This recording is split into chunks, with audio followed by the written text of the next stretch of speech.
talking about 5 great women who changed the world. They took one step forward to making the world a better place.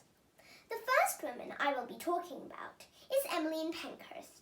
She is distantly related to Kate Pankhurst, the author of a book that I will be showing you at the end of this video. In 1903, Emmeline dedicated her life to getting votes for women. She recruited many people. These people fought for votes for women. They used deeds and not words. The deeds included interrupting political speeches, protesting with banners, and chaining oneself to the railings. Emmeline and the suffragettes had a tough time. The idea shocked and scared some people. Some people thought that if women get the vote, they could stop marrying. Others thought that this idea was preposterous, and women's brains were far too small to handle voting, which was a very complex thing. Finally, after lots of perseverance, in 1918, the laws changed, and women over 30 were allowed to vote. It wasn't until 1928, shortly after Emmeline's death, that women over 21 were allowed to vote. The next woman I shall be talking about is Mary Seacole. In 1854, Mary travelled all the way to Crimea to open a hospital called the British Hotel. She healed injuries of both British and Russian people alike. She was also called Mother Seacole. Her signature dish was soup. When Mary got home, she was a heroine! But poor. She had spent all her money helping those in the war.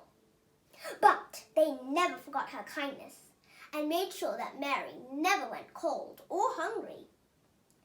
If you want to learn more about Mary Seacole, you can purchase a book called The Wonderful Adventures of Mrs. Seacole. Mary wrote that book about herself. Next up on the list is Mary Curie. I'm sure we all know about her.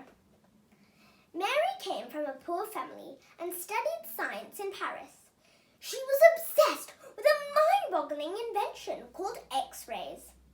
She discovered 2 elements, radium and polonium. She invented the word radioactive and radioactivity. Mary helped us discover a treatment for cancer, and it helps many of us today. Sadly, Mary died from radiation or poisoning. She slept with a glowing jar of radium by her bedside and felt ill lots. She was the first woman to win the Nobel Prize and the only woman to win it twice. Next is Mary Anning, the dinosaur genius.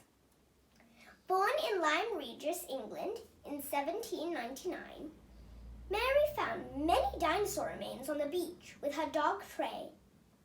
Mary correctly suggested that bizarre stones were fossilized dinosaur poop. In 1812, Mary discovered the skeleton of a creature never seen before, a prehistoric sea monster called ichthyosaur. In 1820, Mary found a 5-meter-long sea creature. The creature is named plesiosaur. In 1828, Mary uncovered the skeleton of a pterosaur, a flying dino never sighted in Britain before.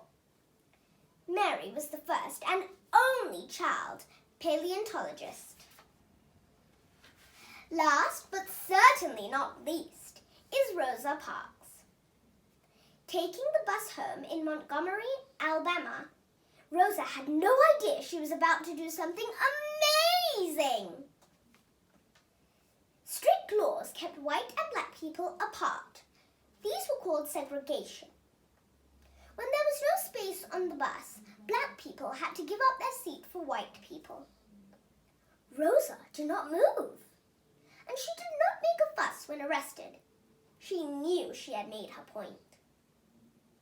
Blacks would not use the bus and even set fire to them when they heard of Rosa's arrest. Rosa took one step forward in making the lives of black and white people equal. Soon, many unfair laws were changed, and Rosa was a heroine. Thank you for watching. I hope you enjoyed it. I got all these facts from a book called Fantastically Great Women who changed the world. If you want to learn more about people like Rosa Parks and Emmeline Pankhurst, then I recommend this book. I enjoyed it extremely, and it's a very good book. You can find it in the library and at most bookstores. Until next time, bye!